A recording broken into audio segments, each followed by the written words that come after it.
ഇത് ഇവിടുത്തെ ബോട്ടിൽ കളക്ടിങ് മെഷീനാണ്. റീസൈക്ലിങ്ങിന് വേണ്ടി ബോട്ടിൽ കളക്ട് ചെയ്യുന്ന മെഷീനാണ്. ഇതിൽ ബോട്ടിൽ ഇട്ട് കഴിഞ്ഞാൽ നമുക്ക് ഓരോ ബോട്ടിലിനനുസരിച്ചിട്ടും ഇവിടുത്തെ ഫ്ലൂയിഡിക് ഫ്ലോണ കിട്ടും. അപ്പോൾ അതെങ്ങനെയാണെന്നാണ് നമ്മൾ ചെക്ക്.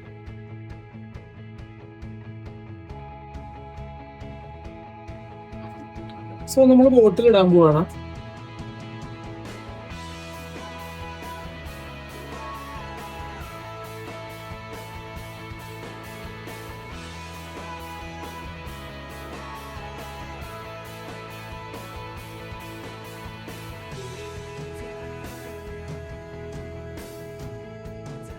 ഈ കൂപ്പൺസും നമ്മൾ ക്യാഷ് ആക്കി മാറ്റാൻ പോവാണ്.